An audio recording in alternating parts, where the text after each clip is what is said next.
uma haste AD, homogênea e rígida, encontra-se em equilíbrio estático na posição horizontal, sustentada pela corda ideal OB. No ponto C, que dista 5 metros do ponto A, aí você lê uma informação no enunciado que não está aparecendo na figura. Ele disse haste homogênea e rígida, então ela não se deforma. E se ela tiver peso, o peso eu já sei que vai ser concentrado bem no meio da barra. Aí ele diz, o ponto C dista 5 metros do ponto A. A gente vai lendo o texto e vai olhando para a figura para interpretando. Aqui você vê o ponto C, aqui você vê o ponto A. Mas a cota que informa os 5 metros não aparece. Então convém, já que a gente vai interpretando, e colocando aqui, ó, 5 metros, do ponto C ao ponto A. Está pendurado um peso P, conforme o desenho. O peso fica colocado bem aqui, exatamente na posição onde está o ponto C. Então, peso P. Sabendo que o peso da haste, olha o que eu falei lá no começo, qual a importância de saber que a haste é homogênea? A gente pode pegar dois tipos de situação na prova da SpaceX, em qualquer prova que cobre estática do corpo extenso. Ele pode dizer que a haste, ou a alavanca, ou a barra, tem peso desprezível, o que não é de todo ruim, porque é uma força a menos para a gente se preocupar no cálculo, ou ele pode fazer o que ele fez nessa questão. A barra, a haste, a alavanca tem peso. E onde é que fica esse peso? Que aí agora é isso que eu quero que você perceba, a importância dos conceitos.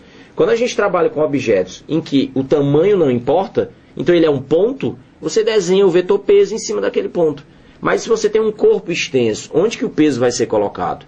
E aí, via de regra, nesse nível de prova, os corpos extensos, as alavancas, as barras, as hastes, são homogêneas para você poder colocar o peso no meio da barra. Então, e aí muito cuidado, tá?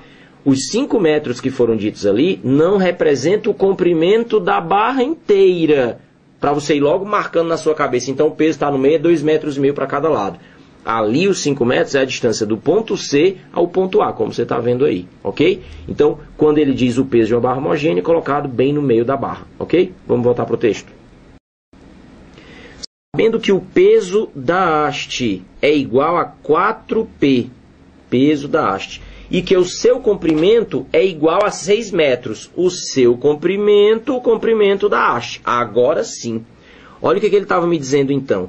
Se ele já informou que do ponto A ao ponto C tem 5 metros, e ele acaba de dizer que a barra inteira tem 6 metros, já se pode deduzir então que do ponto C ao ponto D a gente tem 1 metro. E já é possível, então, colocar também o peso da barra. Se a barra é homogênea, pessoal, então ela aparece o peso da barra, 4 vezes P, vai aparecer no meio da barra, ou seja, 3 metros para cada lado. A gente pode indicar aqui, ó, 3 metros até o ponto A, ok? Vamos, inclusive, chamar esse ponto aqui de M, ponto médio, ok? Para ficar marcado. Bom, o texto termina dizendo, sabendo que o sistema está no vácuo, qual é a importância dessa informação? Você vê que as questões normalmente têm detalhes importantes de física, coisa que poderia passar sem escrever, mas para ficar correto eles colocam. A ideia de dizer que não está no ar, ou seja, que está no vácuo, que não tem vento, que não tem resistência do ar, não há outras forças atuantes para tirar esse equilíbrio. Aí a pergunta que ele faz, podemos afirmar que a distância do ponto A ao ponto B quanto vale? Então, repare o seguinte, o que é que nós temos aqui? A gente pode trabalhar, quando se fala de equilíbrio, a gente tem então que colocar a soma dos momentos, o momento resultante igual a zero. E o que é o momento? O momento é o produto da força da alavanca, a distância, nesse caso em que as forças são perpendiculares à alavanca, até o ponto de apoio. Daí repara o seguinte, o que é que foi dito no texto? Nós temos como forças atuantes, tá? nós temos o peso da barra, 4P, nós temos o peso do bloco, que é colocado no ponto C, e nós temos a tração, que fica colocada aqui no ponto B.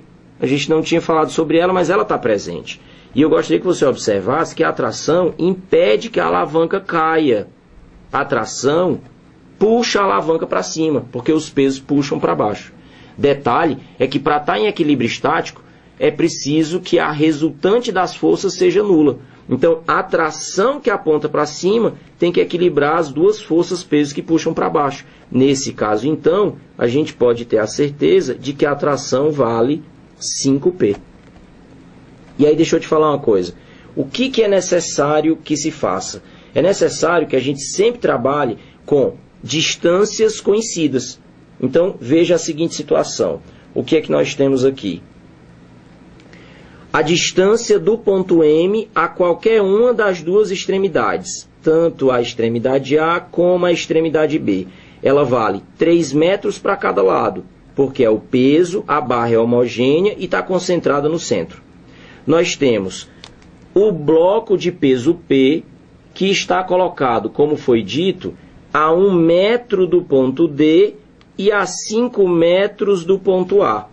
E nós temos essa tração que atua para cima no ponto B e vai servir para manter o equilíbrio estático a partir do valor dela.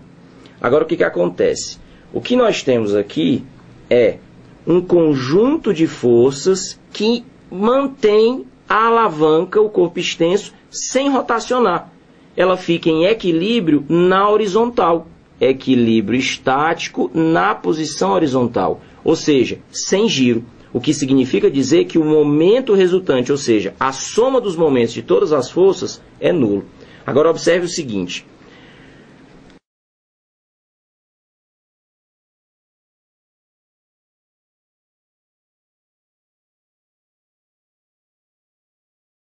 Forças sejam conhecidas para que nós possamos ter todos os momentos.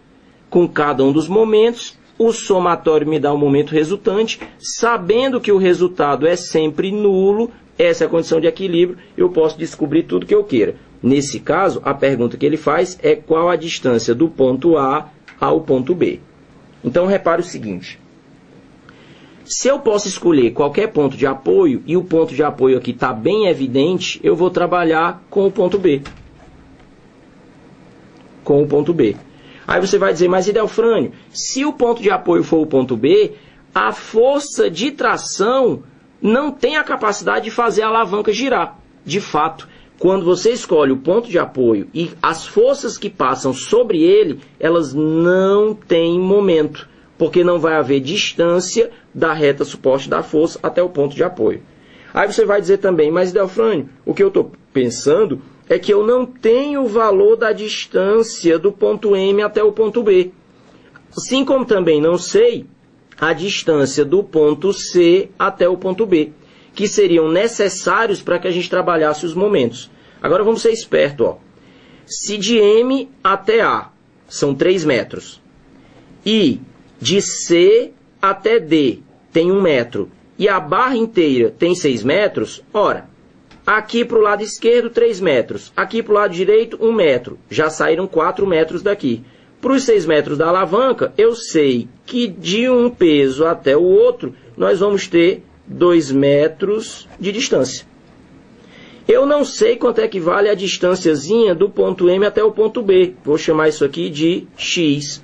Evidentemente, o complemento seria 2 metros menos X. Agora eu posso dizer que em relação ao ponto B, em relação ao ponto B,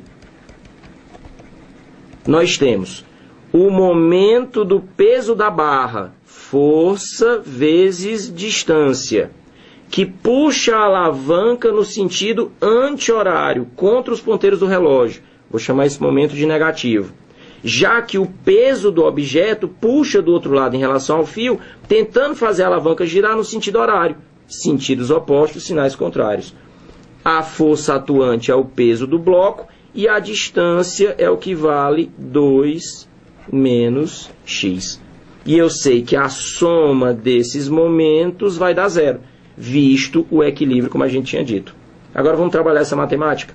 Passando esse menos 4x para o outro lado, vai ficar positivo, 4px. E aqui continua p que multiplica 2 menos x. A matemática me garante que esse p vai desaparecer e eu vou ser capaz de descobrir o valor de x. 4x, esse menos x vai ficar positivo, igual a 2. 5x igual a 2, x igual a 5, que vai dar 0,4 metros. Agora não se afobem. Ele pediu para você descobrir a distância do ponto A ao ponto B. A gente já sabia de A até M, que valia quanto? 3 metros. Agora descobrimos que o x, que é de M até B, vale 0,4. Então, a distância total aqui ficaria sendo D igual a 3,4 metros. Ok? Agora, meu comentário final. Olha para essa ilustração, olha para esse desenho. Repara o que a SpaceX gosta de fazer. É uma questão clássica de equilíbrio estático, de equilíbrio de alavanca. Mas ela não te dá as informações de graça. Porque vamos pensar, se já tivesse sido dado a distância da força até o ponto de equilíbrio, a gente não precisaria ter feito todas essas descobertas de distâncias antes de fazer o cálculo final, o que a gente precisava para achar a resposta. E se a gente folheia as provas da SpaceX, vê que isso é comum nas questões deles. As informações de valores, a gente viu isso nas questões anteriores, não são dadas de graça. Ele te dá pistas para você ir fazendo cálculos e descobrindo coisas, até você ficar apto a procurar a resposta. E veja bem, o nosso objetivo era descobrir a distância AB, a distância até o ponto B. Ora, se eu soubesse, ou se eu tivesse as medidas para fazer o cálculo de momento direto, eu teria achado a resposta muito mais rápido. Mas a SpaceX não me dá as distâncias de graça. Então olha o que ela faz. Ela me dá aquela distância 5 metros, como a gente viu aqui. Você está vendo aqui? Aí eu preciso deduzir então que mais tarde no enunciado, lá no final, é que ela vai dizer que o comprimento total da barra é 6 metros. Então eu deduzo que o restante lá é 1 metro. Aí ela me fala que a barra tem um peso e por ela ser homogênea eu tenho que saber que atua no meio da barra. Então é 3 metros para um lado, 3 metros para o outro. E nenhuma dessas distâncias que ela me deu ou que me permitiu descobrir era o que eu ia usar diretamente para fazer o cálculo do momento. Eu ainda precisava deduzir depois. E ainda vem essa jogadinha. Eu sei que tudo vale 2, então de um lado eu tenho que chamar de x e do outro lado vai ser o complemento. Então eu tenho que tomar muito cuidado, como eu disse, sempre nessas situações que a SpaceX joga. Primeiro lê o texto com atenção, trabalha a figura e aí você fica pronto para chegar na resposta.